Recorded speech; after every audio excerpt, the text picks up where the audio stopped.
Today we're gonna talk starting out with that Cristiano Ronaldo interview, right? I think we've all watched the full interview with Piers Morgan. We Yes. wanted to see, talk about our impressions. What does Man U do next? What does Ronaldo do next? How does the story of the legend play out over the next month or two while the World Cup is on? The Biodun? legend. Okay, all right. I get to speak first. Yeah. I hope you still come back to me. Yeah. So again, glad to be here again, and talking about one of the best sports in the world, right? My favorite sport. So yeah, this show about CR7. I watched both clips by Piers Morgan, and here's my take, and you guys are free to disagree. And I will say this up front. I do not condone the fact that he did that interview while he's still employed by Manchester United. I disagree with that. I don't think that's appropriate. I don't think it said. I don't think he also said anything new. Anything different from what we've come to know, either by rumors or by from indirect sources about how Man U is being run and how things should be fixed and what's been going on. As a matter of fact, he is just another voice. He basically just echoed what had been said over the years, over the months, right? And right from the times of Jose Mourinho complaining about the structure, even Ibrahimovic, right? But listening to the interview, he provided details and understanding into what he went through, what is still going through. And I felt like as a human being, and also as a soccer fan, somebody that loves the game, I think he has a point. The way he addressed it, that's what I disagree, and I also don't condone the fact that he walked out when he was asked to come play for the team, right, as a sub. But I do understand where it's coming from. This is one of the best players in the world. This is one of the greatest players in the world that will go down in history. And I want us to put ourselves in his shoes and see if we could have handled the situation better than what he did. This guy was brought into this club to help the club with his image, with his experience. So I think he should have been given the chance to help the team. I have my takeaway, and you guys can disagree. I have no proof, but I strongly feel that the coach had a strategy coming to Manchester United. Why did I say that? This is a coach that I've seen the previous coaches fail, right? And I'm talking about Ragnick, and I'm talking about Subja. They had problem dealing with the stars, the big boys. What are the big stars, right? We're talking about Pogba. We're talking about sorry, excuse me. Some of the even Matic, right? So coming into this club, for you to succeed, you really have to think about how you deal with the ego of people like Ronaldo, so that you can have a cohesive team, so that they don't destroy and disrupt the unity in the dressing room. I think he had that strategy coming in. What I don't know if he had that strategy figured out with the rest of the Manchester United executives, with the owners, to say, hey, we need to flush out Ronaldo, but we want you to do the job and we will back you up. I don't know if that was his own thought or something he had planned together with the owners. And I say that from watching the interview. The way the manager has handled and has treated Ronaldo, he has put him on the spot. And Ronaldo said something about the preseason, right? He was not the only one that walked out of the game, but he was the name that was mentioned. Makes sense. He's the biggest guy, he's the most popular guy. He has the largest number of followers. So it makes sense to single him out and all that. But I think the coach created an opportunity for him to put Ronaldo on the spot, knowing fully well that he would not be able to handle that. Think about it, right? You're the best guy at your job, right? And somebody is calling you out and putting you on the bench, and they don't give you the information that they want the other junior employees and colleagues to do things, right? And you're not informed, right? Trying to, what's the word? Disrespect, like you said, right? But also trying to shame you in a bit and make you feel like you're worthless. So I'll take a stop. I'll let you guys speak, but that is my own defense. to Yeah. Ronaldo. I don't argue what he did, but I think he has a point. We'll come back to that. You said something there about the strategy, that you said he has probably figured out his strategy before coming into the club. And I want to come back to that, but let's hear from Charles real quick. Charles, your thoughts on the interview? All right, thanks. You guys can hear me clearly? Yes. So the interview was loaded. So many things. I don't think we can even cover it in 30 minutes to 1 hour. But let me start off by saying I do agree with Biodun on not condoning him making that interview while he was still an employee of Manchester United. And I'm going to stick to that word employee. He's an employee. Exactly. He's not an owner. He's not a shareholder, or maybe he's, I don't know. But he's an employee. Let's hold on to that.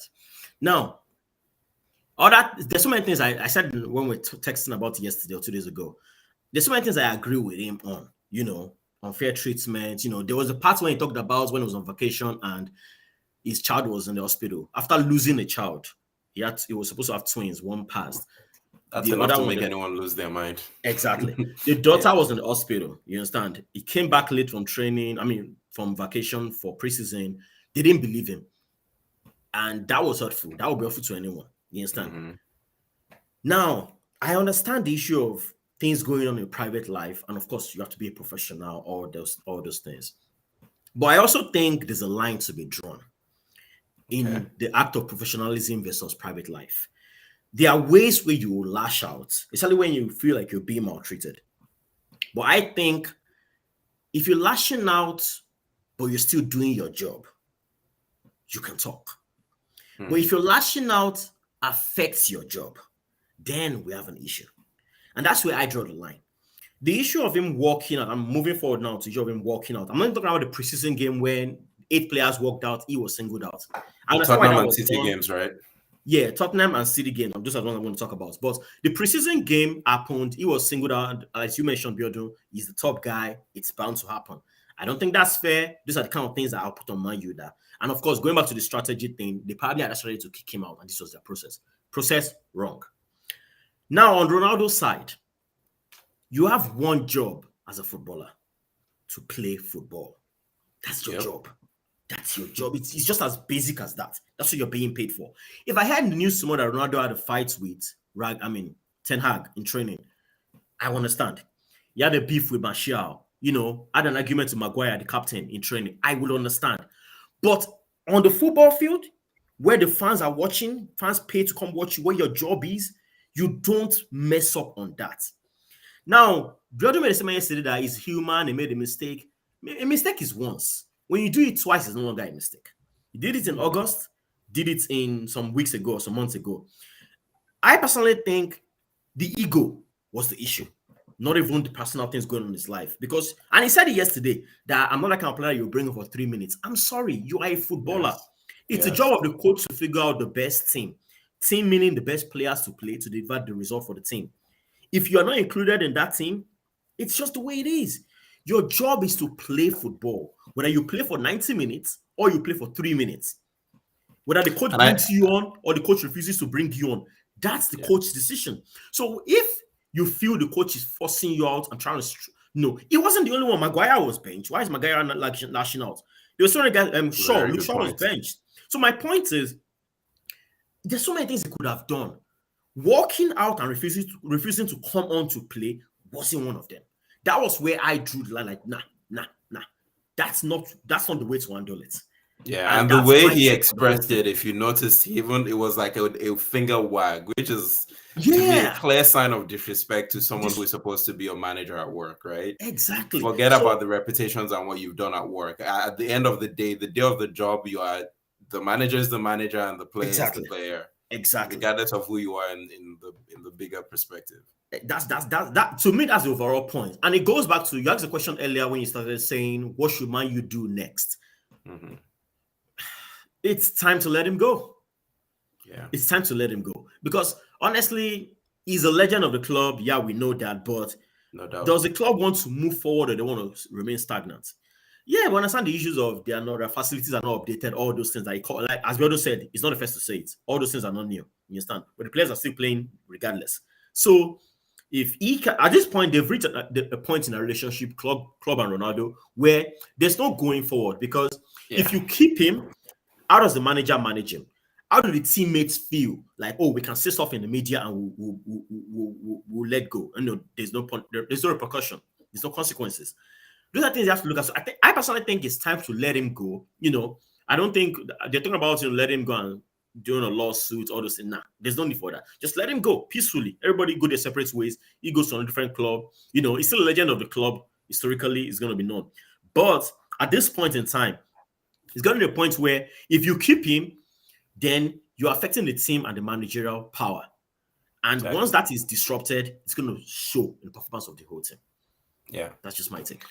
So I'm going to go back to what Biodun said a little bit, right, about strategy. And I think this is something that we see with, big players who have big egos who are reaching the ends of their contracts. Both of us are Arsenal fans. We saw this player just very recently with Oba, right, in the last year. And I think it's hard when a big player with a big ego is reaching the end of their contract. How do you start to have that communication with them, saying that, look, you're reaching the end of your career? For anyone with a big ego, it's going to be something that's hard to accept. Yeah. And I personally feel like that is probably something that Ronaldo is having to deal with, where he's still one of the best players in the world, but in order to transcend the club as a whole beyond what you personally can bring to the club and start to evolve a team, we have to maybe rely less on you. And I don't know if that communication was had with Ronaldo. And so that's where I'll come back to Biodun to say, what is that strategy that you think he had in mind? Because, right, Ten Hag in preseason and throughout the season keeps being asked about Ronaldo. It's always about, what do you feel about Ronaldo? Why didn't Ronaldo start? Why did Ronaldo only play so many minutes? Why did Ronaldo start? Is Ronaldo fit? He didn't play preseason. Like, he keeps getting asked and he has to respond. Yeah. And so in the interview, right, Ronaldo says, he comes out in the media and he says he has respect for me. He loves me. He says I'm part of his plans. But behind the scenes, it seems like that communication hasn't been had. So, Biodun, over to you. Thank you. So, facing the player. If you don't mind, before I respond to that question, I just want to go back to a few things that Charles said that I disagree with. Number one, Ronaldo is not those other players that you talked about. Again, I know you're going to debate about that. Ronaldo is an employee of the club. He's an employee. Yes. They are employees and they are employees. See, you might not agree, but that is the reality of life, right? They are VPs, they are directors, they are managers, they are individual contributors, they are associates. We all know that, right? No organization, no matter what they tell you, whether it's a flat organization, come on, there are hierarchies, there are ranks, there are levels. Let that sink in, right? So that's number one. Please do not compare Ronaldo to Maguire. The mistakes Maguire commits, you and I would find it hard to pick out those mistakes other than this season. This is the only season that it's very obvious that Ronaldo is messing up in front of the goal. And I will tell you why. I said something a few weeks ago on this show. I said, people need to understand that the position of a striker is actually one of the most critical and most loved and most delicate position on the team. And I will tell you why. These are players that you need to treat very, very well. If you want goals to be delivered, you need to work on their ego. You need to work on their mind. You need to work on their mood. When they're coming into the game, they have to be supported. They have to feel like they are the best in the world, even if they are crap. I am telling you this. I play the game. I know how it feels. When you think you've scored a goal in front of the goalpost, empty net, you will think that this is a goal. If your mind is not right, you will find that ball go outside as big, as wide as that net could be. That is when players struggles, and when they struggle with that, they get into a challenge of confidence. When there is no confidence in the player, he will miss as many chances.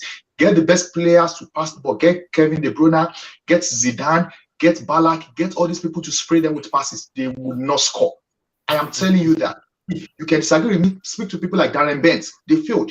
And when they asked them about their past, they talked about the struggles they had with confidence. Also, one player that I will mention, Ronaldo is not in the same class as Mark Noble. Mark Noble just retired for West Ham. You people would think that Ronaldo will not retire like Mark Noble.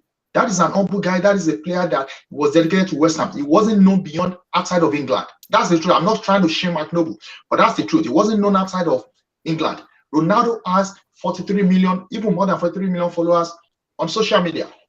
That is the kind of player you are talking about. I do not condone what he has done. I believe humility should be there no matter how great you are, right? I'm a Christian. I know what my faith preaches. But it is hard if you don't realize that pride is setting into your career. At this point, Ronaldo might not be realizing that pride is setting into his career. He had handled it the wrong way. I condone it. But I am saying, and I believe strongly, going back to your question right now, that the approach that the coach took, I think it was intended. And why was he intended? He came into that club, he pretended to be a nice guy. He shows it every day as a nice guy. But what he does outside, and Ronaldo said it, what he does with Ronaldo in private is not what he says in the public. And that tells you what the strategy was. He had figured it out that there is no way I can succeed. Now, think about it. Ten Hag is the future. The current squad is the future. Ronaldo is not the future. He was brought in to help for 2 seasons. So it made sense. The same thing happened at Arsenal. Ozil had to go. Arteta was a friend of Ozil. But he didn't have a choice because he had a vision. He had a team to build for the future. That didn't include Ozil. So he had to manage that friendship and manage the vision of the club. Same thing with that striker that we sold to you. It wasn't our future. It was meant to be our future to transition the younger players into the new generation.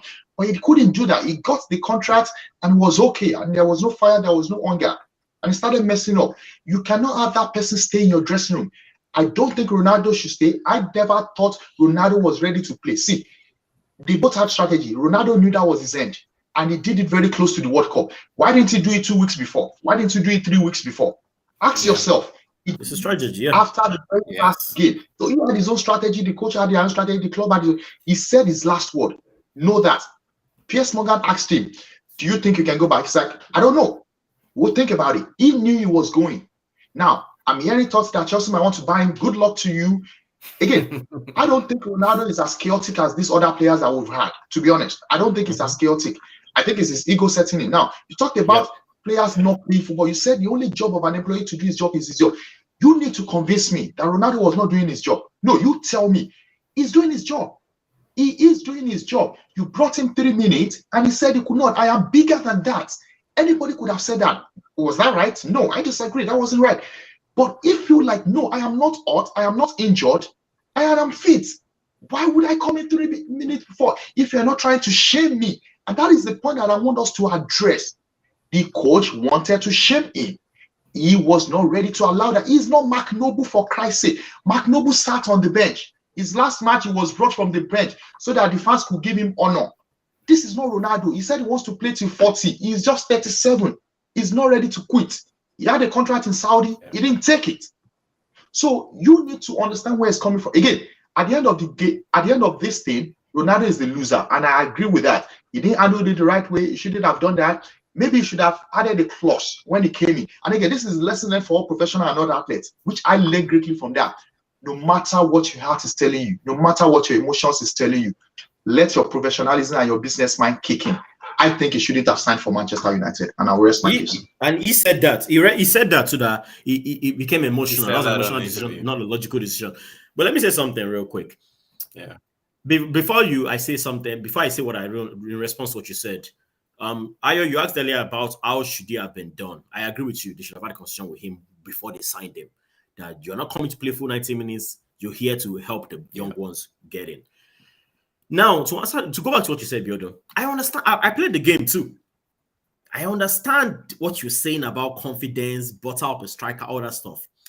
But you mentioned there's a hierarchy, a VP, president, CEO, executive, all that stuff. Ronaldo is none of that for the club. Ronaldo is a football player. Just like Maguire, just like Lisandro Martinez, Luke Shaw, Anthony Martial, every other one. He is just a football player. And I take that back. He is a football player, not just a football. He is a football player. My point to you is this. When you begin to give preferential treatment to a player, it affects. It's not the one that has ego on that team. Or everyone else has their own ego, different magnitudes. So when you begin to give Ronaldo professional treatment, how do you think the others will feel? I'm sorry, I understand your point of Ronaldo is not just a Mark Noble. I understand all that. But when it comes to the nitty-gritty of it all, he is a football player for Manchester United. His job is to play football. So you are saying what is proof that he didn't do his job? Proof of not doing your job is not coming in to do your job when you're asked to do it. But that's not the point I'm making. Hold on, Biodun. You keep saying you agree, you don't condone what he did, But at the same time, you are saying he's a special player and should be given special treatment. That's wrong. When I say special player, he attained it. He achieved it. But you're missing my point. My point is, at the end of it all, to make this not so complicated, he is a footballer for Manchester United. His job is to play the game. So if you're called on, whether you're called in for 3 minutes and you feel that's messed up, come in, score a goal, prove something. And if you come and you don't score a goal, go argue with your coach outside. I know, but that's the point. That's the point I disagree. I agree. Okay, let me finish. How you respond to being brought in 3 minutes, to me, the best way was to do it in the background, not in front of the fans, not in front of the media. You don't do this to your coach, your manager, and say, no, I'm not coming on. I didn't just do it once. I did it twice. 1 million are watching. 1 million are watching. So my point is, if he came on for that game, and afterwards we heard that, after that game, we're not going to the fight with the manager. I understand. But not, you are called on to do your job and you refuse to do your job. That is a problem. To me, that is the height of unprofessionalism. Yeah. And in my opinion, Ronaldo, he has done so well in his career. That's not the best way to end it. If he had come on for 3 minutes and did nothing, the fans will back him up. Why is this guy bringing Ronaldo in for just 3 minutes? But you saying you don't want to come on, and you're doing it, you've done it twice in half a season. The narrative changes. It's a problem. I'm trying to make you understand that. You keep saying Ronaldo. See, forget who Ronaldo is. He's a footballer. If any other player did this thing, when Tevez did it, I had an issue with it. Fight with your manager at the background. Go on the media and say, oh, my manager is not treating me right, But when it comes to playing the game, you don't say no. That is your job. That is your primary job. Nothing else matters. That's what you're being paid for. It's not what you say. Yeah. It's not how you smile. It's not how you walk. It's what you do on the pitch. So when your coach says, come on, for 20 minutes, 10 minutes, 3 minutes, I don't care how long. The job of his coach is to bring in 15 players and pick 11. If you're not part of the 11, too bad. It's part of the game. It's part of what you signed up for. He didn't sign the contract and in the contract they said you will play all 90 minutes. No one gave him that contract. You are a player of Manchester United. You will play when the coach says you will play. So if you feel the coach is disrespecting you, address it in the background, not in front of the fans, not in front of the media. That's what I have an issue with. And I think that plus the interview are the two things Ronaldo did wrong. Every other thing is okay. But not coming on to play football and going to speak on Piers Morgan uncensored while he's still an employee of the club, those are two things he did wrong and I disagree with. I'm sorry, I don't care who it is. Messi, Ronaldo, Zidane. You don't say no to come on the field to play football. That's your job. So one thing I'm going to say about that, right? I think both of you touched on it at some point. I believe it was very intentional, the point at which he did the interview. And also the fact that not just for Ronaldo, I think also for Manchester United, it was an emotional decision on both sides to be United. Like he's not that he's thinking about it logically and seeing the kind of player he is and both his business work off the field, you can tell that he's somebody who puts a lot of thought into the things he does. So I think that's where maybe the relationship started to go sour, as both of them went into it emotionally, right? Oh, let's bring back this our fantastic player, see what he can do for us, relive the memories of years gone by. So I think that conversation about how the contract and how his time at the club plays out never really happened. It was just like, let's make it happen to bring you back in here.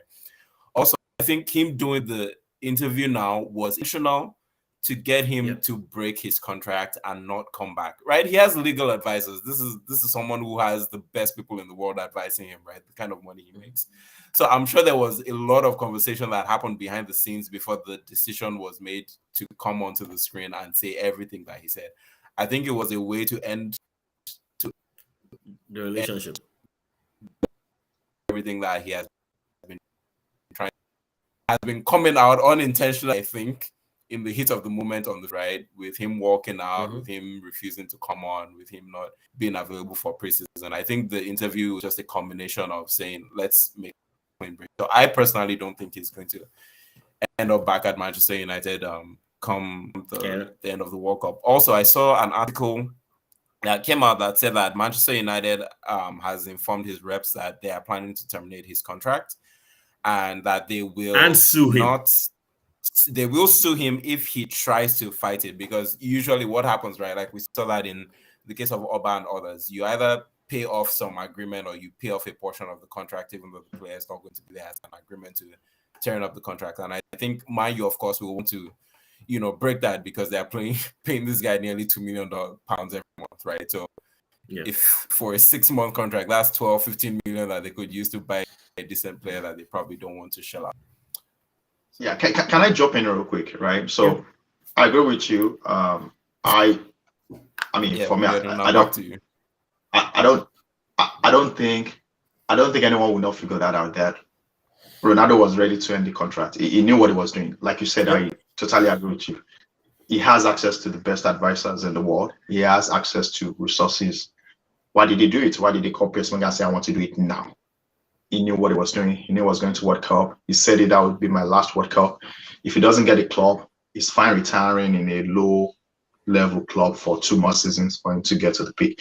The challenge I have, and again, I know Charles and I can keep going back and forth. I just want to say the point. I know you won't agree. In physics, there's something that says to every action there is an equal and opposite reaction.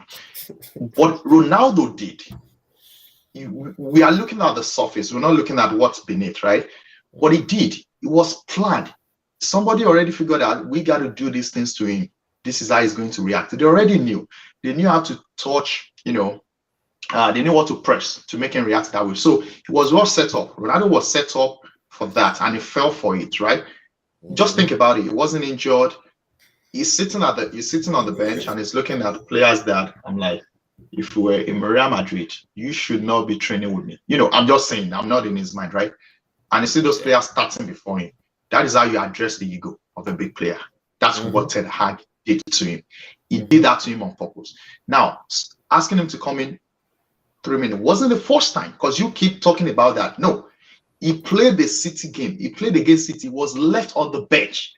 He wasn't brought in as a sub at all. He mentioned that in his interview. So what changed with Tottenham? I don't know. You said something during our chat. You said that's the manager can do whatever. I agree with you.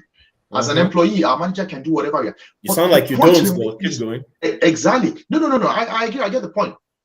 Even if it's not right, the best I could do is go to an HR. The best I could do is go to HR and report, right? Okay. And see what happens, right? That's why I said I disagree with the interview.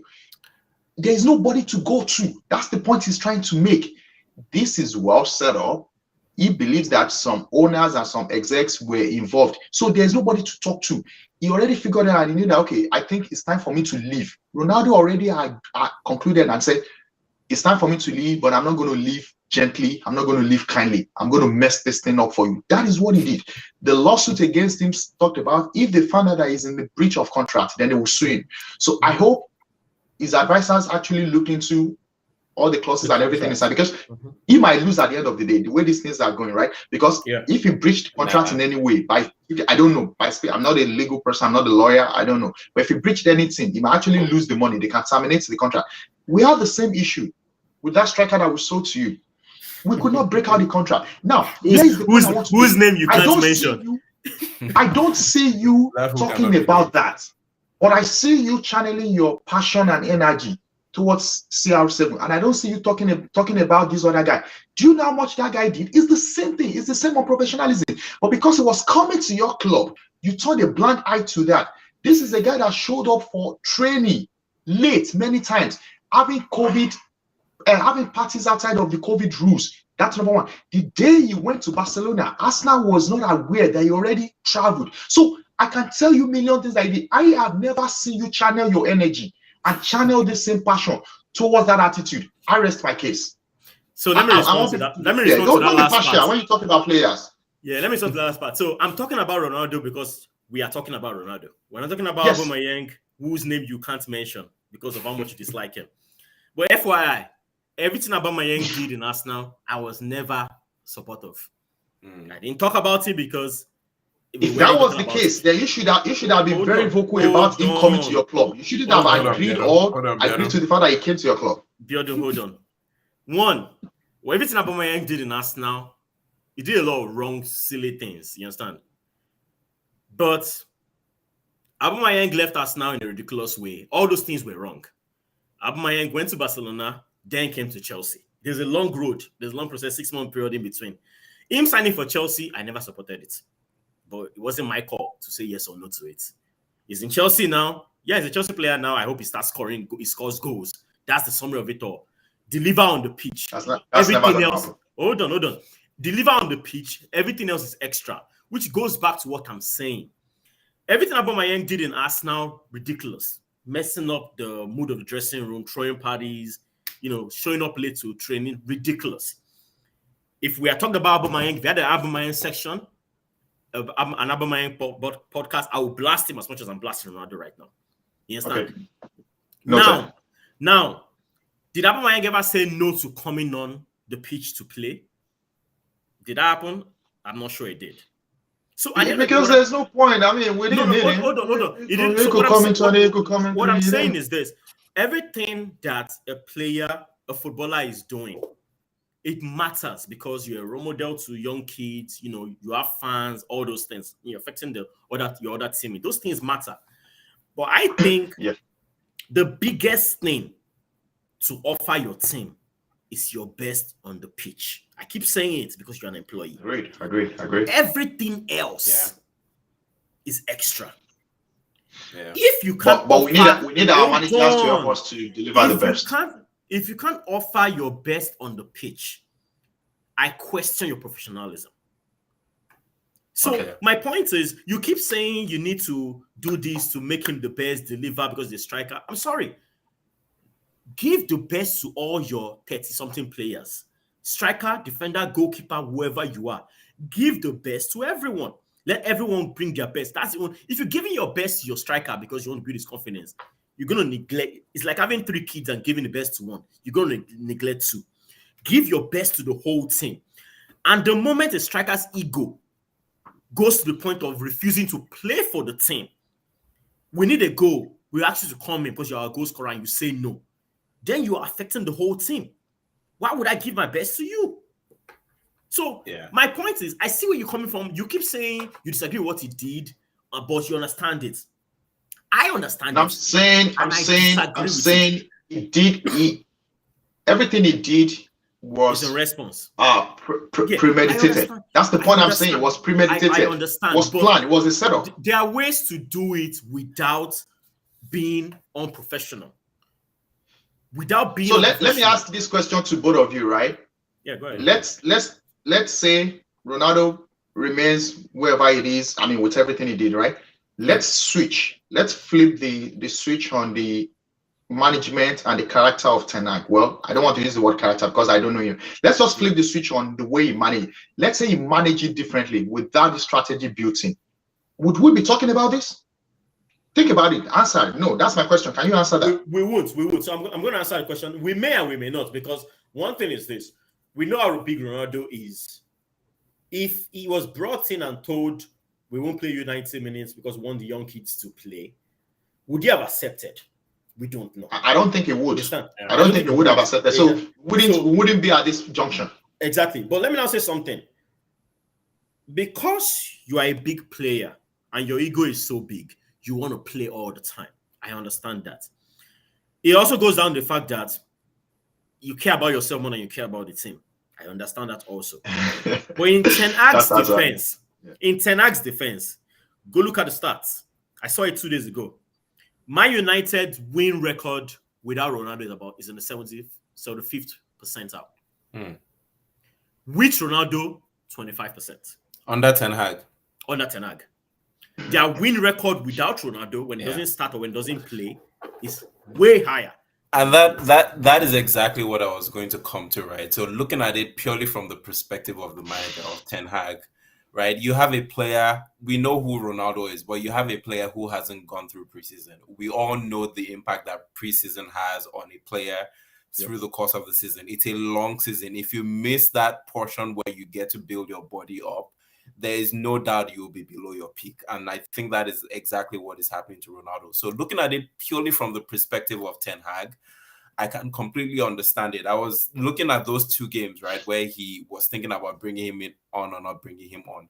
the game against Tottenham, they were up 2-0, right? So there was no loss or no possibility of the game being affected if Ronaldo came on for a few minutes. They had won that game. It was closed out. I think it was an opportunity to get Ronaldo some game time. In the City game, you look at who you have on the bench, and Ronaldo, from what you've seen through the course of the season, because for whatever happened or didn't happen, he hasn't had that preseason. He's not the player who is going to come and change the game about, when they're down 6, I think it was 6-2 at the point where they were thinking about bringing him on, right? So when you look at it purely from the perspective of the manager, you're there to manage the team and to win games. Everything else is secondary. And unfortunately for Ronaldo, I love him. To me, I have even more respect for him over Messi for the fact that he chose to come back to the Premier League. I'm so disappointed Messi never gave us the chance to compete in the Premiership. That's a different story. But for that, I have so much respect for him. But at the point he is in this career, I have to side with Ten Hag's and Man U's decision to play him less and not show him as much as respect as he probably deserves, because the team and the club have to come first.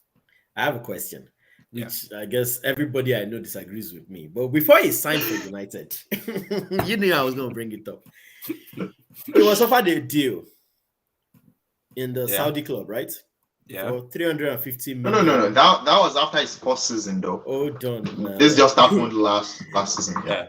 So that was another thing. Managers have changed from when he was signed. Remember when he agreed to this? He was signed by Solskjaer. Solskjaer was the manager. Yeah, this is the manager. I think it went too far. He said a lot of things that, we shouldn't have. For example, he talked about Solskjaer. He said he's a good friend, but he could be a better manager in the future. I mean, that was a dig at Solskjaer. Even though we knew that, but he took a dig at everybody. The only person that came out, as a matter of fact, the only people that got praises from me was Sir Alex Ferguson. Even Arsenal got praises from Ronaldo. Andalo. Do you hear that? He praised Arsenal. Andalo, yeah. Andalo. And I was surprised because there's actually a controversial argument, discussion going around how they benched Wan-Bissaka and how Wan-Bissaka is not of any good right now because Dalot came in. I actually felt like it was a preferential treatment. For Ronaldo calling out, Dalot is playing so much better. Dalot is playing in attack. But Dalot has been in the club for years. Even in the Portuguese team, he's starting right back. Okay, hold on. But that's life now. When Dalot, when they signed Bissaka, Dalot was part of the team. Dalot is having his best season now. That is what we should be talking about. It wasn't before. It wasn't many seasons ago. Bissaka was injured. Wan-Bissaka was injured for months, remember? And I don't think they are giving him the chance to recover. I don't think they are giving Wan-Bissaka the chance to prove himself. You do see Bissaka's lapses in attack, though, when compared to Dalot. It's a big, 0 to Again, that's another conversation. Sorry to bring that in, but anyway. But let me say something. Question. Yeah, so my question is a 350 million deal, 2 years, 350 million to, I think it was a Saudi club. I'm not really sure where it was. Yes. When the deal came up, I said he should have taken it. And everybody looked at me crazy. But we know you're money motivated. I'm very, very money motivated. Exactly. I'm never going to deny it. But at the same time, though, apart from being money motivated, people are saying, it's a World Cup time, blah, blah, blah. Ronaldo has to play where we can see him. But, bro, it's still Ronaldo. I know if he goes to Saudi, the cameras will follow him there. Of course, that was the point of offering him 350 million. It wasn't to come and play football. So that's my point. Because of his marketing power. That's my point. So you're going to Manchester United. You're probably not going to win the league. Probably not going to make the Champions League, which they didn't, So you might as well just go to the Saudi club, make 10 times more than what you can make Man U, and you will still be relevant. You will still play the World Cup, and you can still come back to United after that. The 2 years he has done in United right now, he could have done it in the Saudi club, made that money, still get the recognition, still come and play the World Cup, and still return to United. Of course, what we're talking about now probably happened later on. My point is, it happened like he said. He said it himself. The return to Manchester United was emotional, not logical. I think if he thought about it logically, he may have picked the Saudi club. Now, here's the kicker. Piers Morgan asked them something. He said, you got an offer from a Saudi club, blah, blah, blah. And Ronaldo said, yes, that he said it as if, I'm trying to remember his words, as if that offer can still come back, which I believe it can. It's still Ronaldo, you understand? And I kind of sensed if it comes back, which we're about to be in January, he'll take it.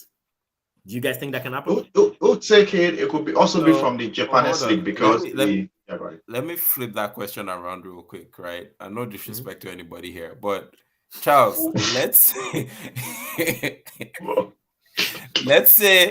say you were offered a salary of $5 million to go and work somewhere in, let's say, Zamfara State for 2 years. Would you take it?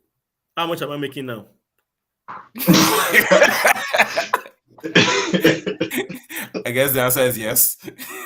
No, how much am I making? 4 million now? Then I won't take it. Okay. Am I making 100,000 now? Oh, I'll definitely take it.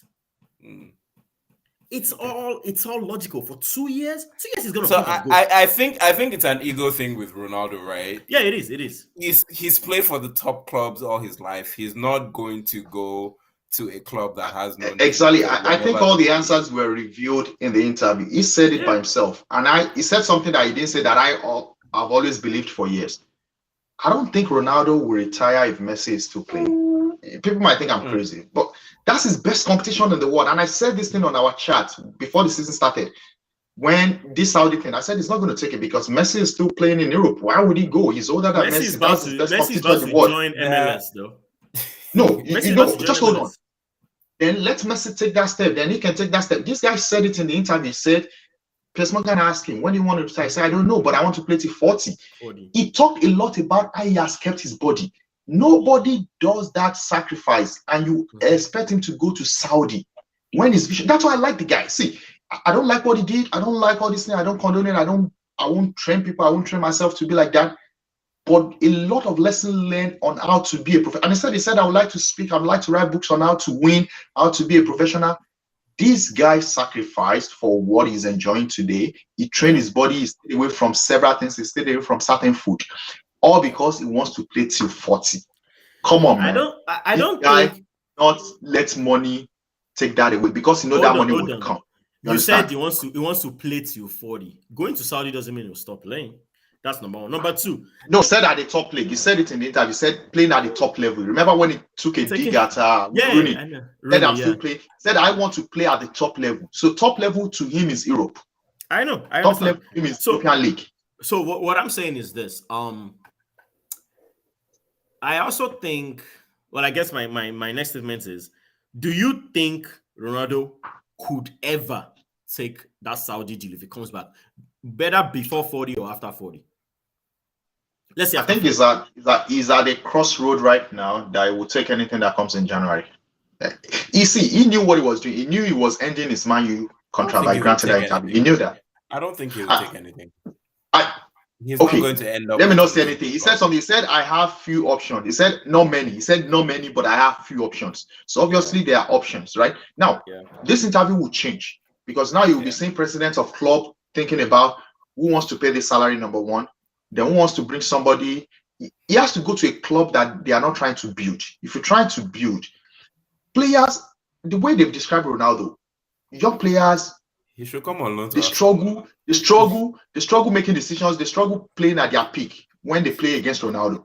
Because they are like looking at him, they are like, he complains when they make mistakes, he complains, Yeah. So that problem is there. Now, if you're a manager like, Arteta, like all these young coaches that are trying to build, you're scared of having him, even though you want him, but you're scared of having him because of what you're trying to build.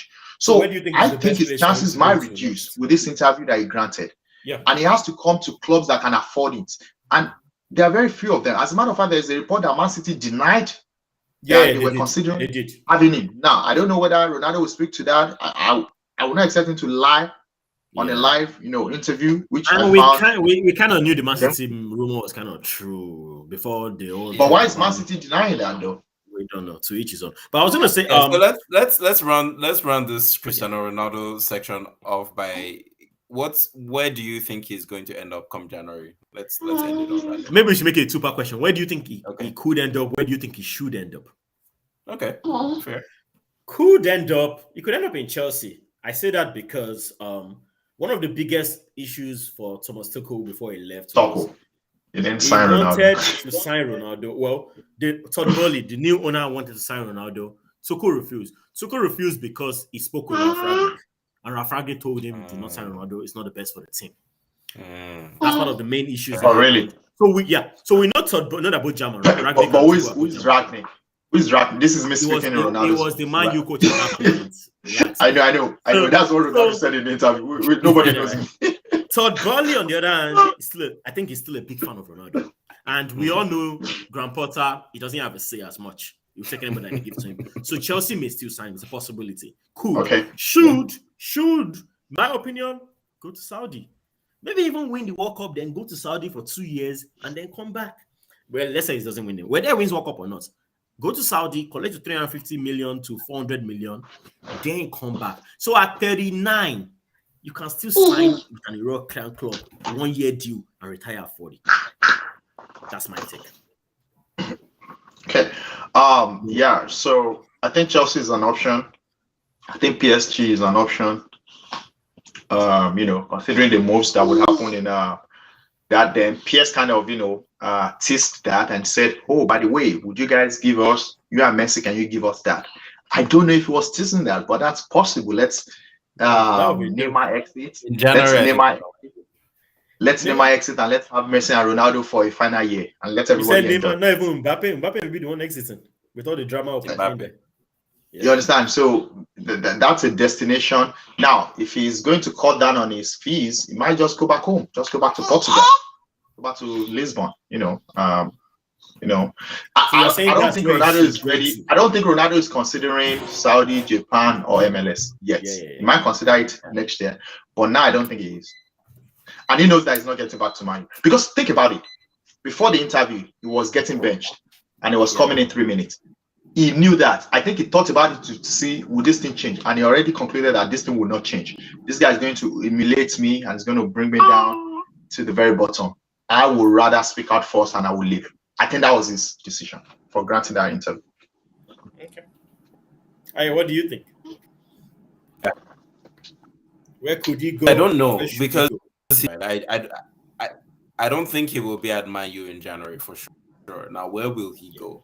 This is one option. I think else is possible. And I think wherever he goes next might be a short-term thing. I think it'll be a 6-month, maybe loan or 6-month contract till the summer is my impression of what's going to happen. So it might be a Chelsea thing, or as Biodun said, he should just go back to Sporting. I don't think he will though. So I was wondering if Sporting is not in the Champions League. I think his preference would be good to go to a Champions League. Man is not in the Champions League. That's why he's leaving. I think he will want to end up at a Champions League club for the second half of the season. I also think the PSG thing is valid because only if Mbappe miraculously leaves in January, which I doubt will happen.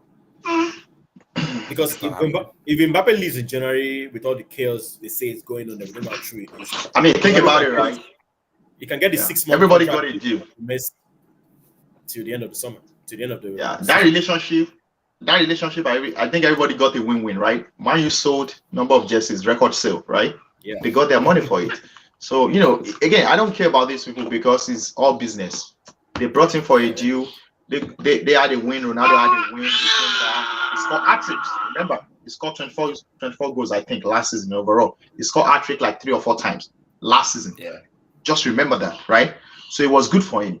This season, like I explained, he wasn't part of the preseason. He had family tragedy. A lot of things crept in. It's very easy for the coach to say, "Hey, the entire world, look at the stats. He's not performing. He needs to go." It's basically use and done. I'm sorry, but that's it. All right, let's look at the World Cup. Let's look at the World Cup side, and now we'll kick off with you, Charles. I'll share your bracket, and you can tell us through what you were thinking. Share my bracket. What do you want me to tell you? You want me to tell you what I'm thinking? Yes. What were you thinking? Why these winners of the groups? What do you think about each team? Why do you think Argentina is going to win? I mean, you already said Messi, right? And you think they will be motivated. But talk us through the chances of the other teams and why you think Argentina is the one who will make it through to the top. Let's start from the Netherlands, USA. I mean, USA is going to push, but I don't know how far we're going to push, And if you're going to meet Netherlands that early, then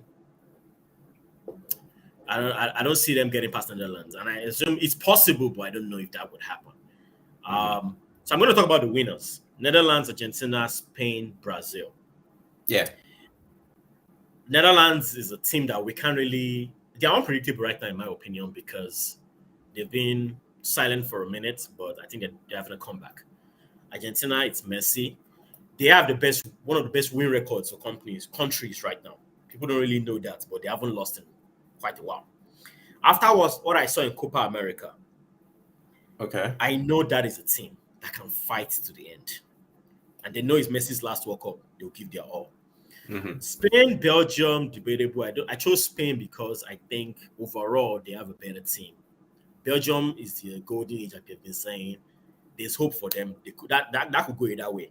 But I don't see Belgium doing as much because it's just, I think most of their superstars are coming to the end of the Lukaku's and they're in their 30s now.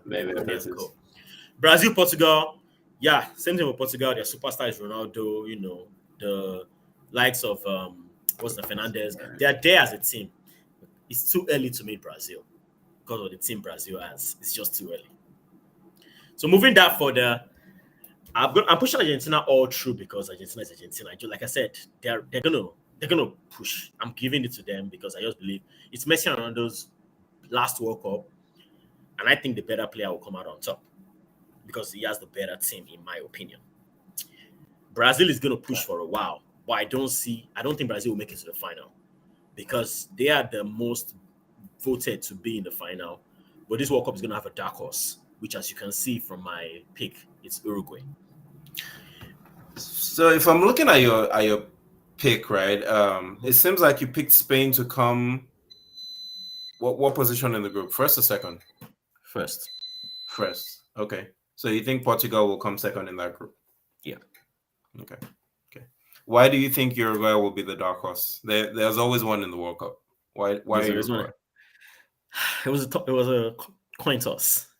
Okay. It really was a coin toss, and I still think I think Uruguay, I don't really know much of their back line and co, but I think they've been reasonable in that department. Jose Jimenez, I believe, and trying to remember who else is, and Diego Godin. Okay, Godin, good. But I'm even more focused on their front line. The likes of the old Suarez and the new Suarez. New Suarez being the Liverpool striker. What's his name now?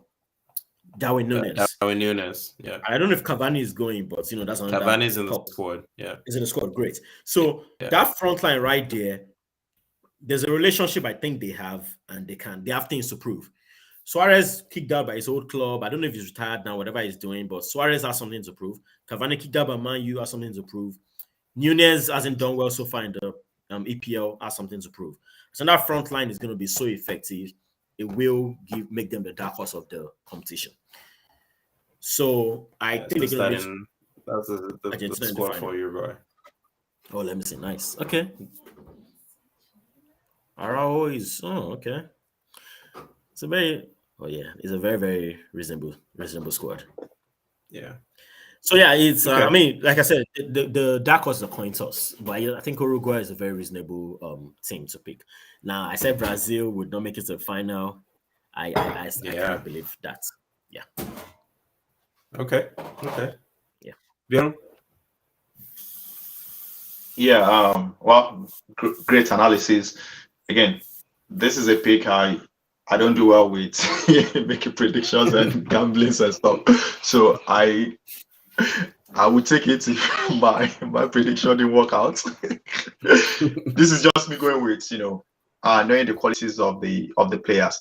I don't really factor how they work as a team, and that's something I don't think anyone can confidently talk about if I know the managers of any of these countries. So it's hard.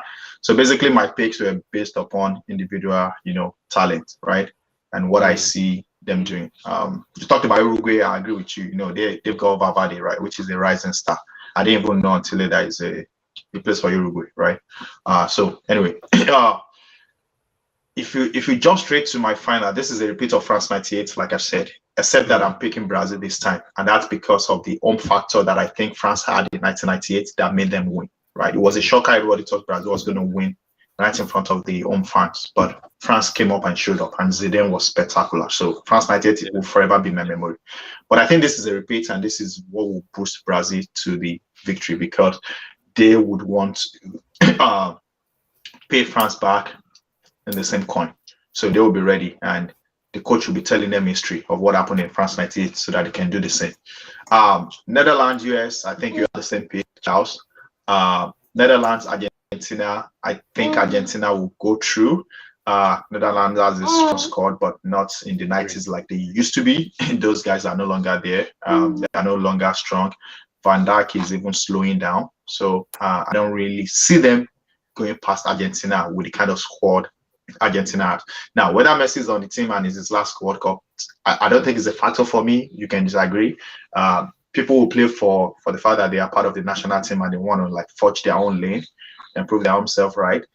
There will be few players that will play for Messi, but come on, man, I don't think playing for Messi is the only key factor that will motivate the entire squad. So I disagree on that. So I see Argentina getting to that point. Now, Germany, Croatia. Germany will do well. I don't think they will be able to overcome Brazil. Brazil will definitely crush Uruguay. I hope so, unless things happen. Like I said, this is World Cup, anything can happen. It has happened in the past. Portugal winning the Euros Cup, Greece winning when they won, unexpectedly. They didn't play anything, but they won. So that's that lane on the left side. On the right side, England. Well, is it coming home? I don't think so. It might be close, but I don't see them. I don't see them going past France. Even though there's not going to be Pogba, there's not going to be Kante, but I think there are also great players that can overcome England, especially with the same manager staying at his post, right? If there was a change in managerial, positions, maybe we'll see a stronger manager coming out bold and play these boys because they are talented and they can deliver. But somebody trying to cage England and not letting them play to their best, I think it will give France an opportunity to come out all swinging in the midfield, playing wonderful and, entertaining football and crushing England. Nobody's going to wait for Harry Kane to get chances, right? So that counter will not work. So I see France getting to the to that very end.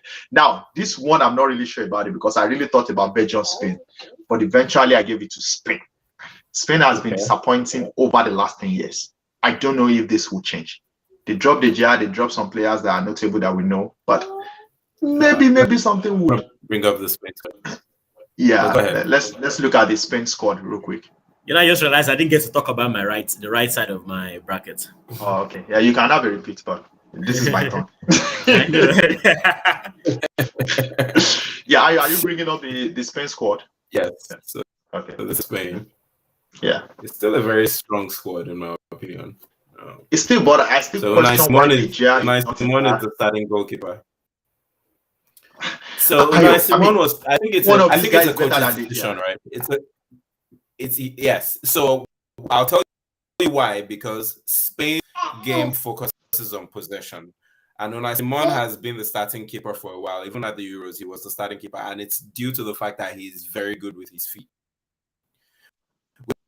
Which I don't know if anyone remembers. He actually almost cost an own goal, and everyone was like, "You picked this guy, and this is the guy who's supposed to be better." But Unai Simon that's the reason why I think David De Gea was dropped. Okay. Sorry. 1 second. I feel like Raya or Sanchez could have been dropped for the year, though, but that's another story.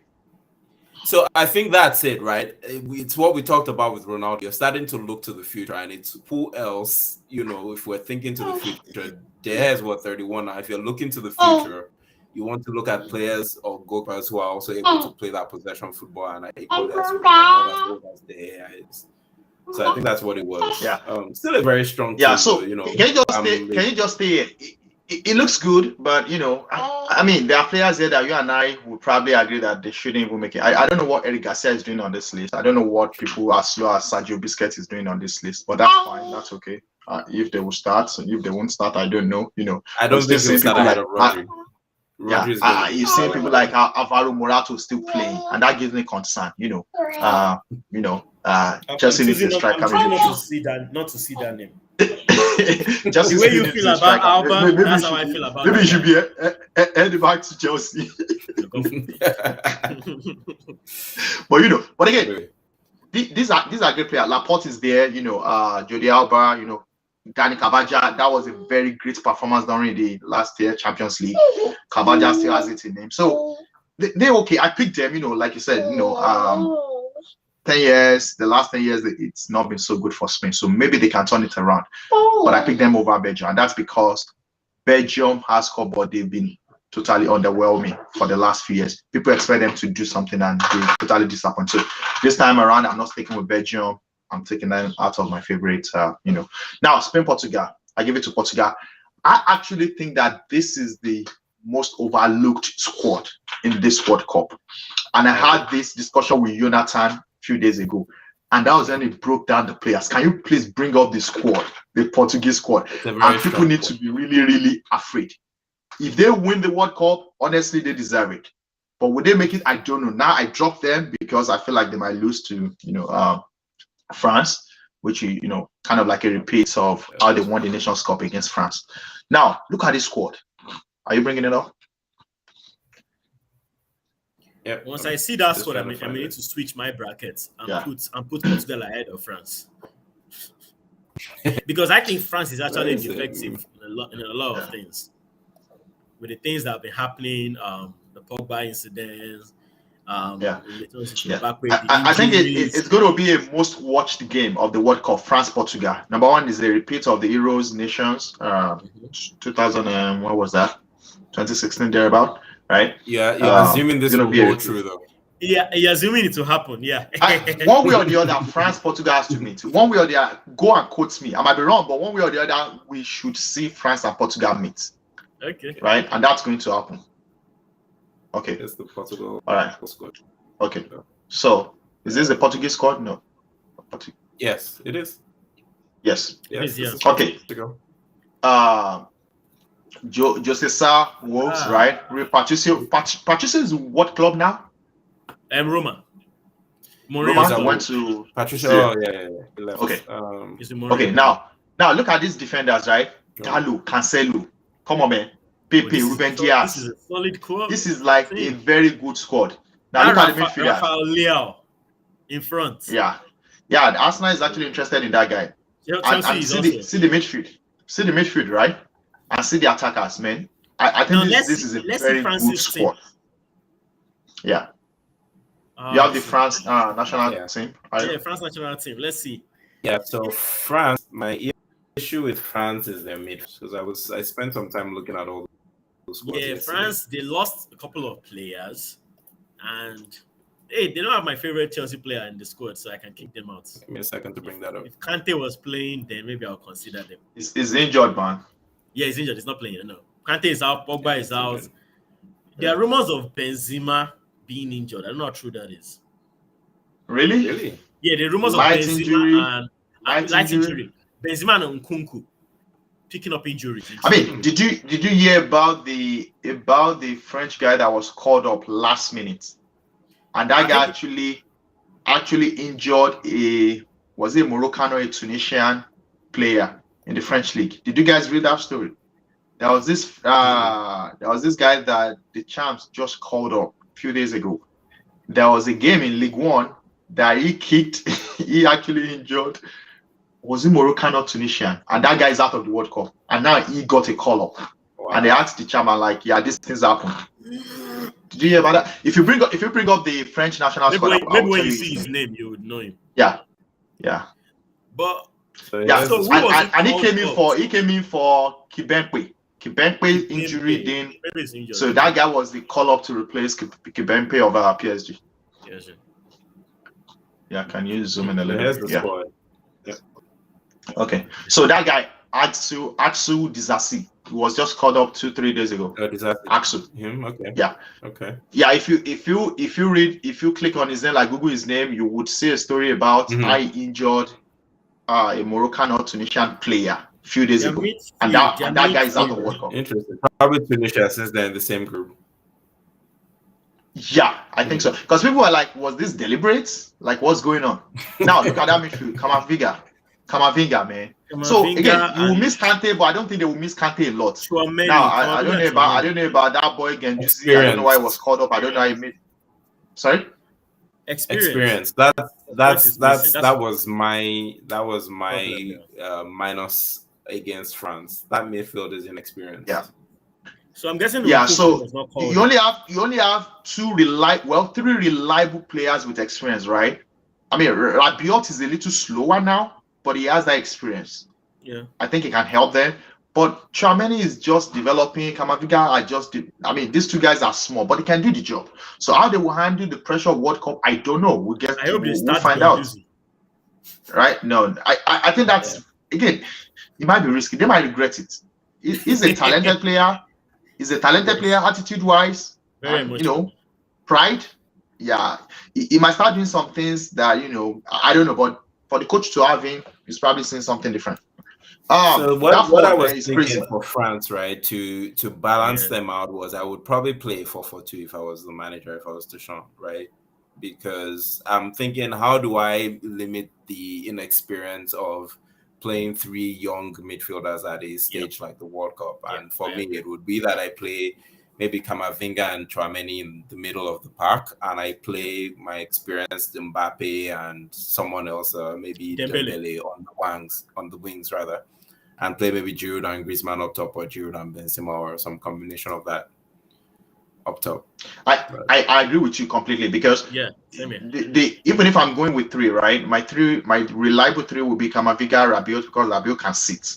Rabiot, Camavinga, and Tchouaméni. Then have maybe Kingsley Coman because of the pace. So Dembele has pace, Conan has pace. Like, you good, man, and put Benzema on top. He's a finisher. I think this squad is good. They have a coach that has been on this job for almost 8 years, right? Yeah. No longer than that. Would you rather play Benzema up top along with Mbappe, or Mbappe on the wing?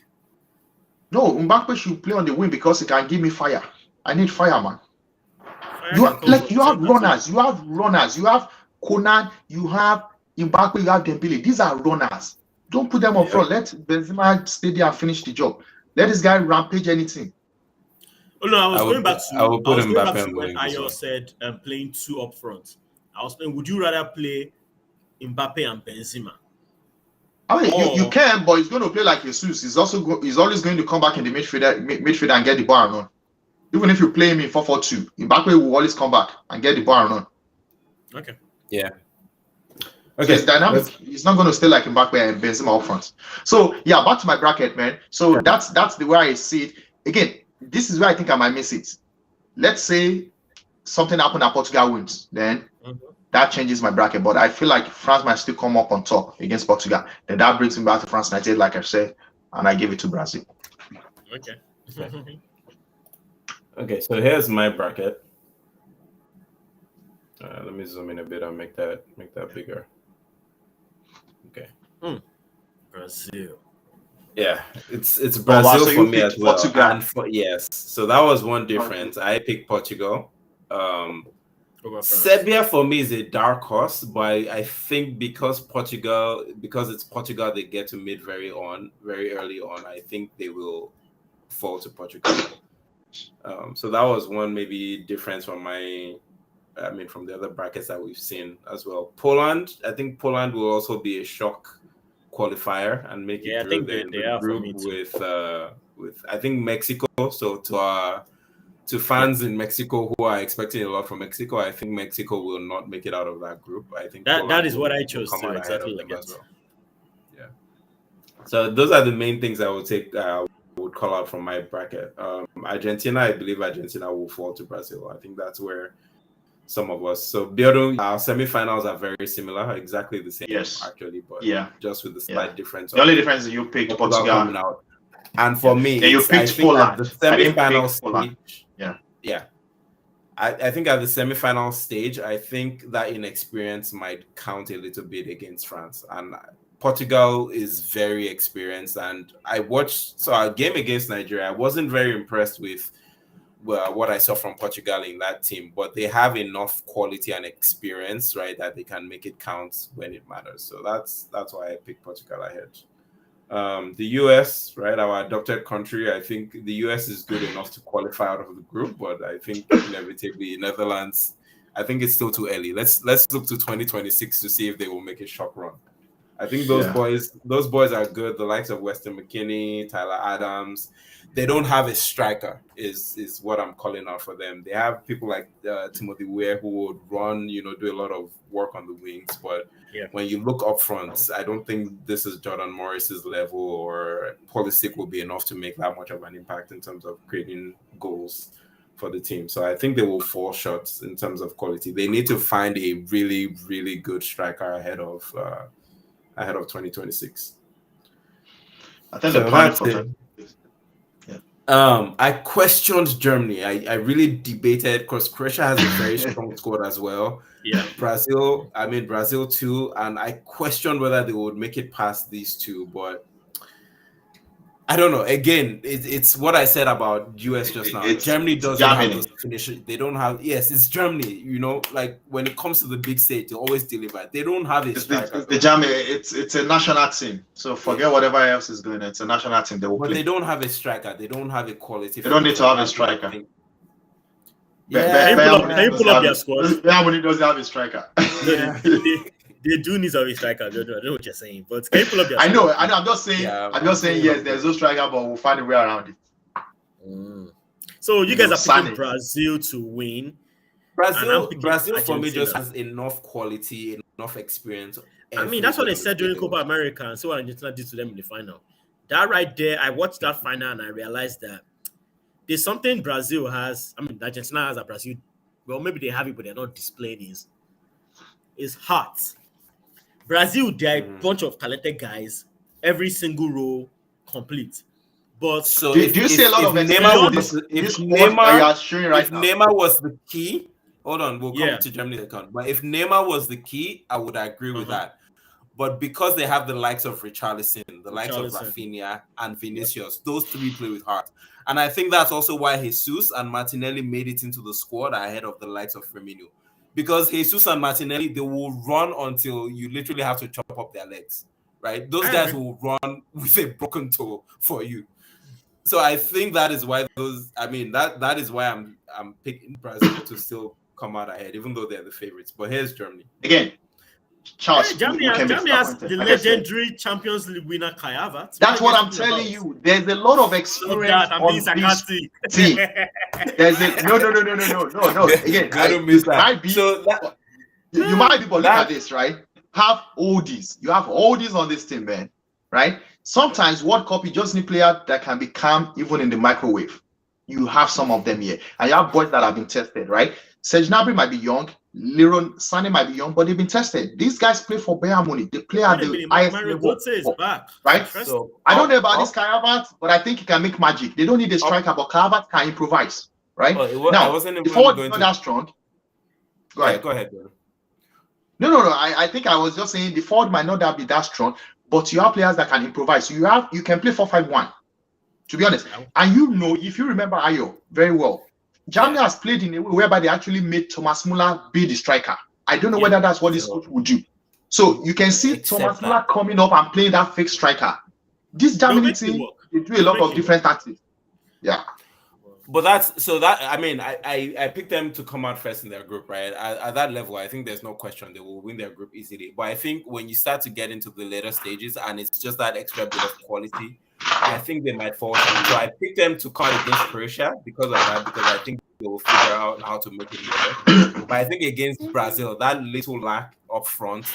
Yeah. Because think about it, right? If you see the things that Benzema does for Real Madrid, right? It's not in terms of, he's the quickest, but he's so intelligent, right? The ball comes up to him and he's smart enough to hold up the play. He's smart enough to know when to make the runs, when to try to stretch the defense.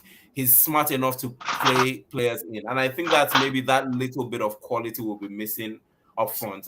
These boys, Mukoko, Karim Adeyemi, they are very good, but I think it's coming too early for them at this stage. Yeah, I agree. And again, I thought Mario retired. Let's see whether Mueller or Havertz. Yeah, I'm surprised. I thought Mario Götze retired. I was surprised Mario Götze was there too. I mentioned that. In the squad. Wow, that guy's still playing. Yeah, he's still playing. He's a World Cup winner. He's apparently coming back to his best from what I heard. I think he's back at Dortmund, right? Well, I haven't seen him in a long time. Yeah, I think he's back at Dortmund, and I heard he started coming back. I know he's in Europe. I don't know if he's Dortmund. Recently either. And you also pull up my bracket and at the same time pull up England squad. I want to talk about the best country. My adopted country. I just visited them some weeks ago. I mean, last week, my adopted country. We should talk about your trip maybe on the next show. Yeah, please. Go back to talk about my trip. I I visited my hometown, Stamford Bridge. That's all that matters. Your Okay, so hometown. this is That mine, bridge is right? still standing. The broken It's still bridge. standing. It's still standing. So England, I honestly, I think I was biased putting them above France. Now, not just biased, but also because of what we said about their midfield, France midfield being immature and whatever. Now, pull up the England squad and let's talk about the England squad. Okay. England squad, I think they decided. Honestly, that squad can go to the final. Oh, let me put it this way: if they lose out in group stages or they make it to the final, neither will surprise me. Leave the Olympic crowd alone. And you know why? You know why I won't be surprised? Because I think that team is so solid in every department. I think they can make it to the final, even though I didn't give it to them. But I also think how the coach uses the players will determine how. That's why I'm saying if they lose out in group stages or they wait to the final, I won't be surprised.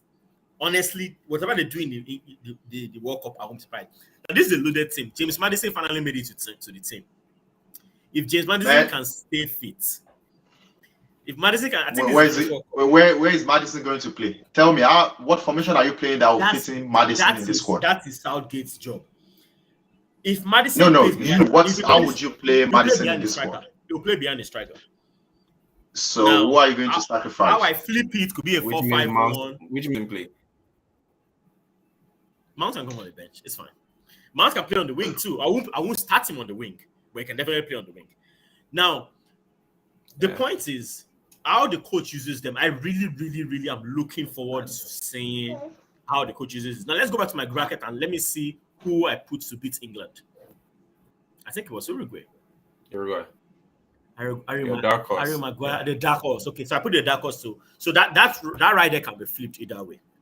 It can be flipped either way. I think Uruguay can undo. So it could be England, Argentina for final. No, for semi. Oh yeah, for final.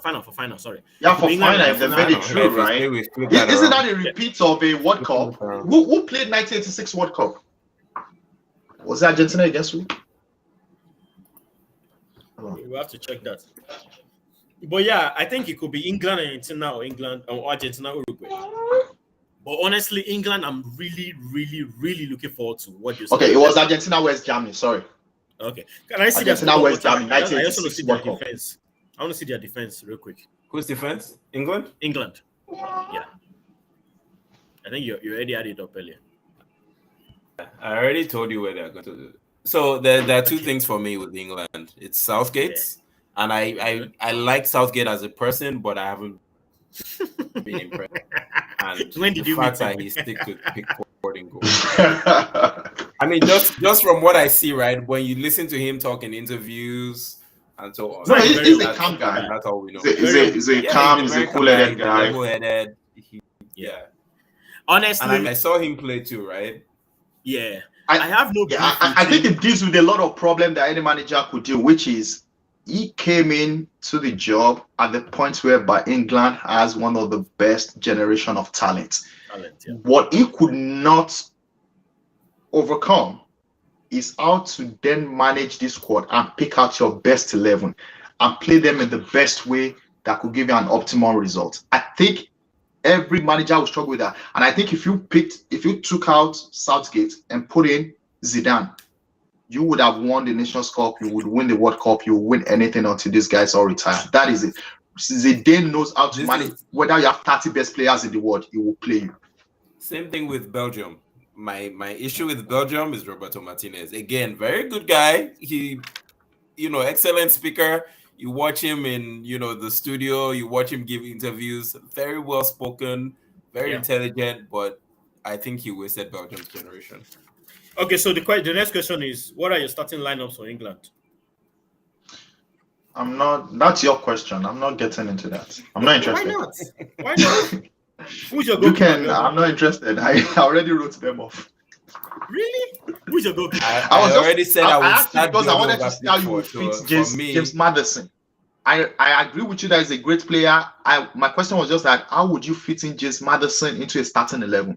That's what I why wanted I'm to hear. asking about your starting. I'm drawing up my starting 11 right now. Oh, my starting 11. Yeah. I will pick Ramsdale or Nick Pope as a goalkeeper. You can only Right? pick one. smart man. I'm picking Pope, Ramsdale. but you can only pick one. Biodun, which one? Ramsdale. I'm an Arsenal Ramsdale. fan. Come on, man. I'll pick Ramsdale. Okay. Yeah. What formation? I'll go with four in the defense. 4 players, right? I'll go with Kyle Walker, Karen Trippier, John Stones. So Trippier left back. Yeah, Trippier as my left back. John Stones and Ben White. Kyle Walker, right back. Trippier, left back. Sub will be Luke Shaw. Okay, midfield. Okay, midfield. I'll go again. So I don't know if Calvin Phillips is really fit or they're just trying to help him. I don't know. I don't think anybody has that update. But let's agree because he's on this squad, he was called up, he's fit. I'll go with Calvin Phillips and Declan Rice. And that's who we'll have to sit. But let's say Calvin Phillips wasn't fit, then it would be Declan Rice and Jordan Henderson. So Declan Rice, Calvin Phillips for now. Missing out 3. Then I'll go to the forward. Harry Kane, Bukayo Saka, and Phil Foden. 4-3-3. Yeah, mine will be very similar. I would pick Ramsdale because I think goalkeeping, the Ramsdale and Pope are equal, but Ramsdale's distribution is better. I'm not even going to talk about that third guy. At right back, I would have. I think I would start Trippier at right back. I would pick John Stones and White in the middle as well, and I would start Luke Shaw based on form. Okay, so you're sitting Kyle Walker. Kyle Walker is going to sit. Yeah, Kyle Walker will sit. Okay. I like Kyle Walker, but I think he's deficient aerially, and he gets caught out too often in that in the right back position. Midfield is questionable for me. I'm a big fan of Bellingham. I almost don't think I could. What is he going to do? You got to tell me how he's going to fit. What he's going to do? You need to see Bellingham. Bellingham does it all. He's a baller. He's capable of doing everything. Okay. He gets out of tight spaces simply. I just struggle with these guys' performances in the. I struggle with their performances in Bundesliga, and when they come to real world experience, they don't live up to it. That's why I struggle. That's what I'm saying. I think we had this discussion in the chat. I've seen him at the Champions League, right? When he's playing against better players. You should have seen what he did against City. City had to foul him so many times to stop him, and he still got to score. Okay. So I think actually I would start Declan Rice and Calvin Phillips, and I would play Bellingham behind the striker.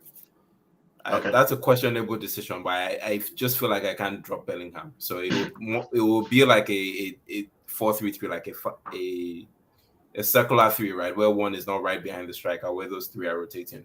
And up front, I will pick Kane, Saka, and Foden as well. Okay. So for me, my upfront matches use Kane, Saka, and Foden. Maddison, Rice, and midfield. Shaw, Trent Alexander-Arnold. Wait. Maddison, Rice, and who? Maddison, Rice, and who? Who's your third? Mason Mount. I'm playing a back 3, by the way. Okay. So it's Pope. Okay. Start from the goalkeeper then. Let me start from the goalkeeper. It's Pope, Stones, Dyer, White.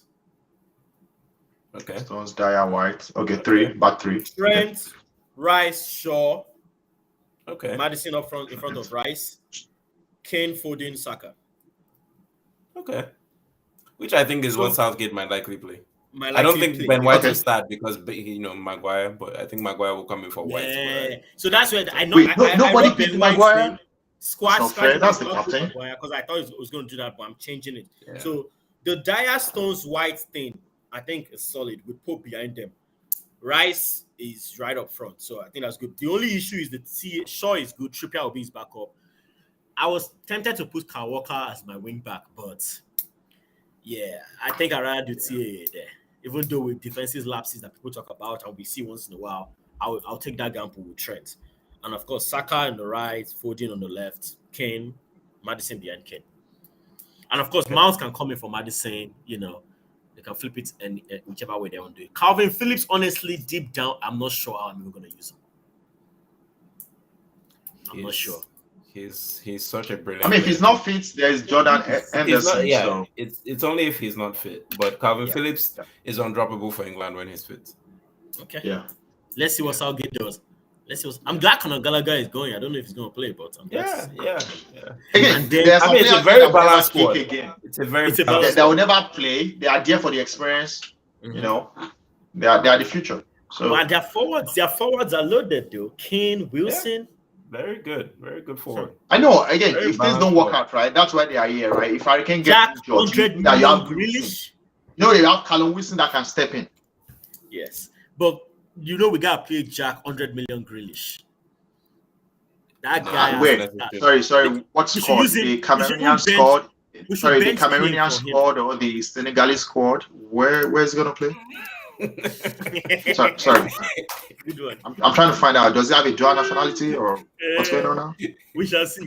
Let's see. But yeah, I definitely look for. I think the most anticipated squad for me, the part I'm expecting most is England squad. I can't wait to see the starting lineup. I just can't. Watch Southgate play Saka at left wing back.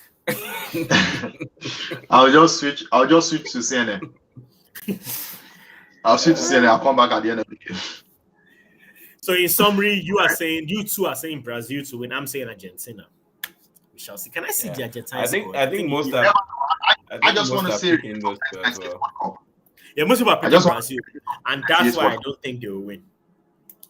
Most people are picking Argentina or Brazil to win. Yeah, but I've seen more Brazil options than Argentina though. Can I see the Argentine squad, please?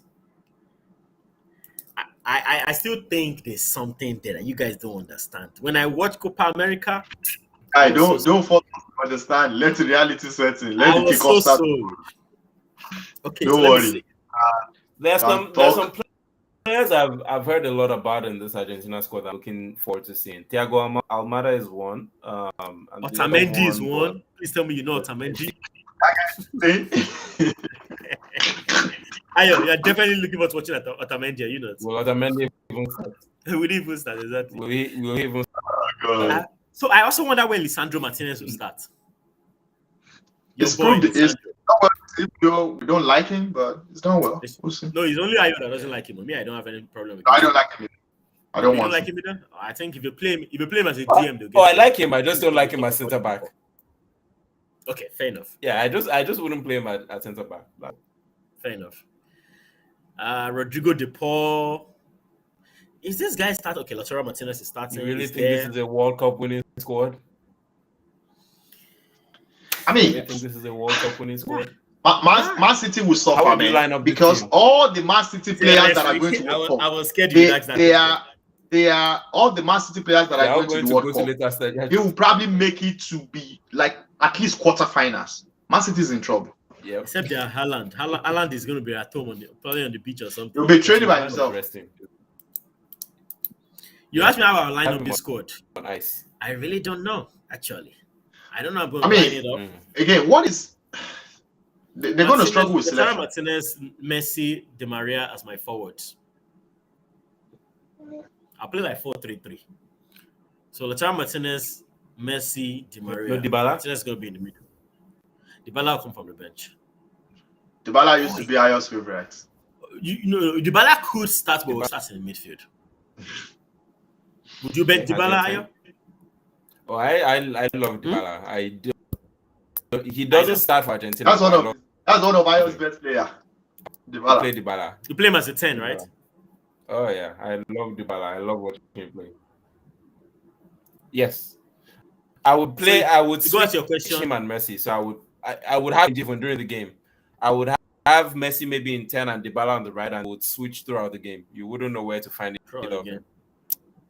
Yeah. Where would you play Di Maria if he would start? Di Maria could play on the left. Okay. And Martinez would be your striker. Yeah. Okay. All right. Don't worry. Martinez is definitely Again. going to be the striker. Looking at this lineup, he's definitely the striker. I was surprised McAllister made the squad. No, he's not at that level yet.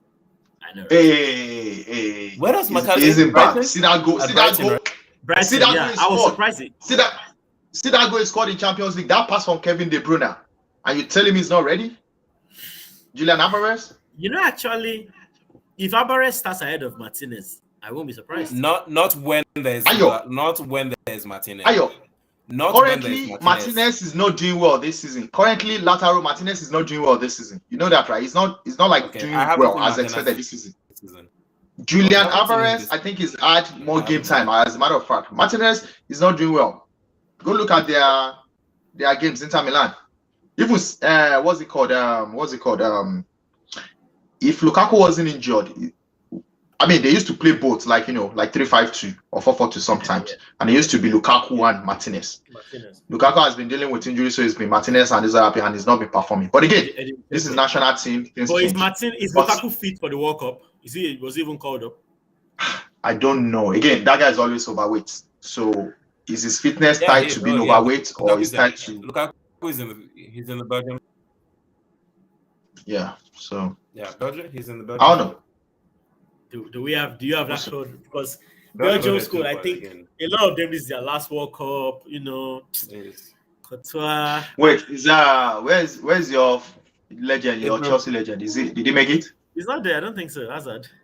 He's there. Togan is there. Oh, Eden is there. Oh, he's fit. Again?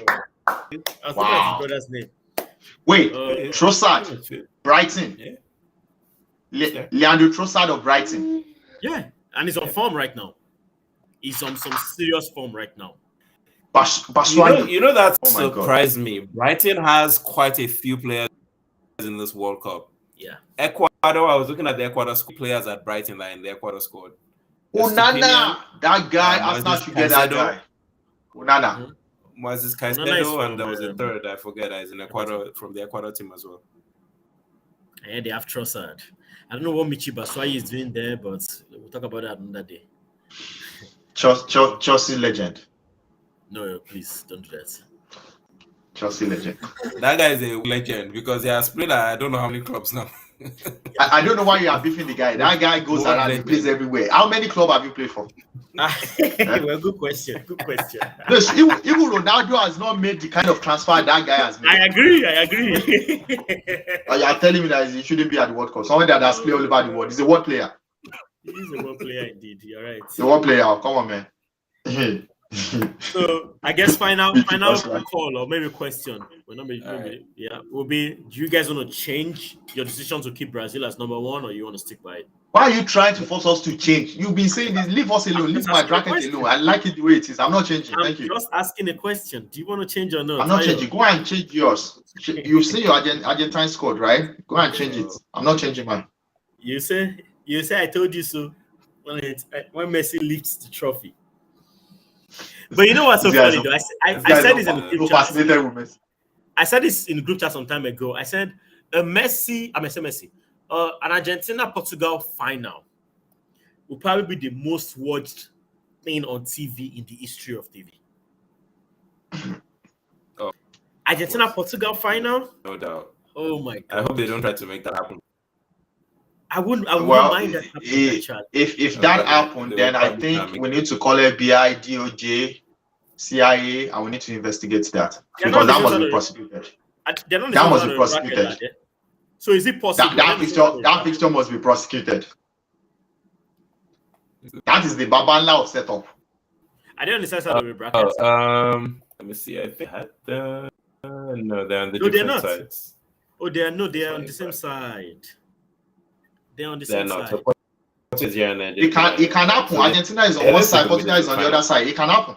Okay. It can. You're right. That's why I said I questioned it too, because at this stage it could happen. Even at the third place final, it could happen.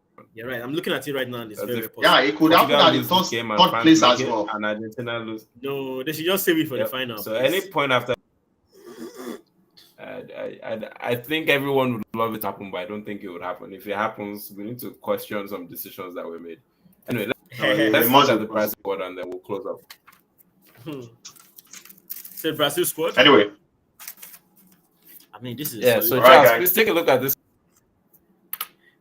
this squad has no flaw, but there's only one problem. Exactly. Wait. Alisson is going to be Yeah. before Ederson. Nobody Oh my said God. that yet. No, we don't know yet. I think that's alphabetical order. Yeah, listen to Brazil. The problem. I mean, I'll pick Alisson over Ederson. I think Alisson is the best keeper in the Premier League. I say it all the time. Do you want me to say it again? I saw the him. problem. This I was season waiting is for not Brazil. good. Yeah, it's coming. Hold The on. flaw.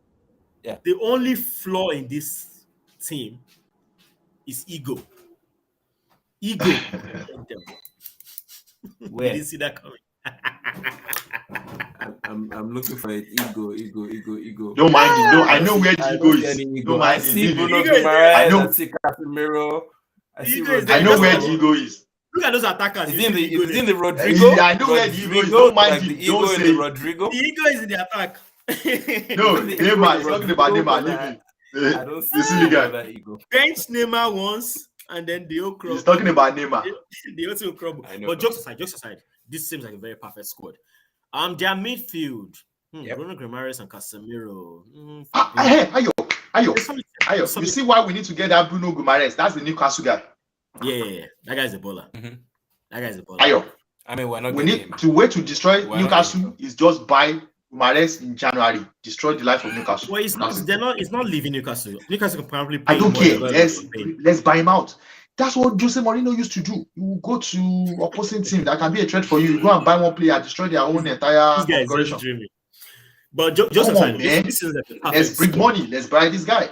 And Ayo, perfection sometimes can be a flaw because you underestimate other players, other teams, and that's Don't what I worry. think Don't worry. could be Don't an worry. issue. Leave it. Don't criticize this team. Not under I this love the coach. team. Anybody Don't can get me fit. And I keep coming back. I keep coming back to the fact that he picked Jesus and Martinelli in the squad. That coach, he's not here to joke around.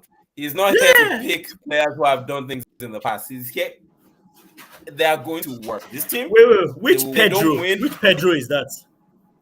he plays in the Brazilian league, so he's apparently been scoring a lot in the Brazilian league. And I'm told that if you're looking for a striker to come in and make a difference, put something in the box when they're finding out how to break a team down, Pedro So is the who one they're will be looking to turn to. your front three? So with this team, I would play a front four. I would start Jesus. He said what he said. I said what I said. And when I say front four, I'm saying it because I'm going to put Neymar behind the striker, and Neymar the is not striker, going to yeah. be. He's not going to be part of the midfield. So I will put Neymar and Jesus together, and I will put Rafinha on the right and Vinicius on the Vinicius left. Junior on the left. Richarlison doesn't start. For me, he doesn't Because- start, but I'm told, because you know I'm told Richarlison- he will start. As a He would striker. likely start ahead of Jesus. Yeah. Yeah, that's what. That's what Ayo is wicked, though. Ayo is wicked. How can you do this to opposing team? You don't have the spirit of God. You want to put Rafinha and Vinicius on the sides to torment anything. That's too wicked.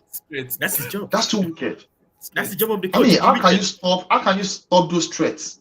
Vinicius, Rafinha. Straight. That's too dangerous. And then But you have, this is you have Neymar and whoever else in the middle. And you have Where Neymar and where Jesus do that want to you stop? cannot How? mark them. You see a Suzie in 2 minutes. You see a Suzie over there. You see a Suzie. How do you mark? Solid squad. If you have Jesus in there, Then you're playing behind in them, front so that means you're only going to play Casemiro and who? Casemiro and who? Fred. And Fabio? Who Casemiro and Fred or Guimaraes?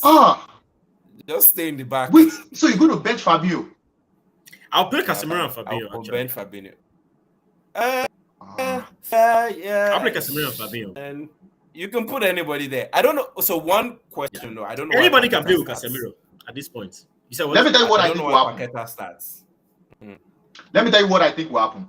You don't know I why. think it's going or you to don't know be- if he will start. I think the coach is going to play Casemiro and Fabio and Paqueta 4-3-3, and I think he's going to bench Jesus. Yeah. Again, Yeah, don't- I might be wrong. I think he's going to you're bench right. Jesus. That's what he's I think Jesus might come in second half. I think so. I think it's going to be Casemiro, Fabio, Paqueta, and I think the three will be Neymar, Vinicius, and Rafinha. And I think Jesus will come in, and Richarlison will come in. That's what I think. I might be wrong. Oh, I actually think Richarlison will start as a striker. Yeah, so he tends to start Richarlison as the striker. and he plays. Yeah, he tends to start Richarlison as the striker. So maybe it's going to be Neymar, Richarlison, and Vinicius. Last question from my side: where would you play Dani Alves? He's going to be an assistant coach for me. Where we guys? No, he's not. He's not playing. He's there as a moral. Not playing. He's not playing. He's there for experience. He's there as a moral. So assistant coach. He's there to like. He's there to motivate. He's going to push those guys. You guys are writing him off. If Ronaldo is playing, why can't Dani Alves play? No, Thiago Silva is the oldest. By the way, he's 38. What are you talking about? Thiago Silva is 38. He's older than Ronaldo, and he's going to start. The problem I don't know is who is going to bench. Somebody has to sit. No, somebody has to sit. So you have 3 defenders, and somebody has to sit. You have Militao, you have Marquinhos, and you have Thiago Silva. The 3 of them cannot play at the same time. So one has to sit. I don't know who is going to sit. Alves is 39. I personally would play Marquinhos and Militao. Alves is 39. Okay, so you will sit Thiago Silva? Yeah, I think so. Wait, are you playing a back 4 or back 3? I don't know. It's a tough question. Because if you're playing a back 3, you get the best out of Thiago Silva with a back 3. Yeah, back 4, not so much. Yeah. So I understand where you're coming from. If you're playing the back 4, I'll play those guys. But yeah, Alves is the oldest, by the way. Biodun is 39. Okay. So definitely he's there for morale booster. You guys will be surprised. He may start too. And 3rd game now. When they've won the first 2 games. Can play 3rd Silva game. is 38. These guys are old. Yeah. Cristiano Ronaldo is 30. What? He's supposed to be 37. But yeah, 37. Okay. These guys are old. All right, guys. All right, but this was nice. I need to head out. Yeah, same. All right, All right, guys. Thanks.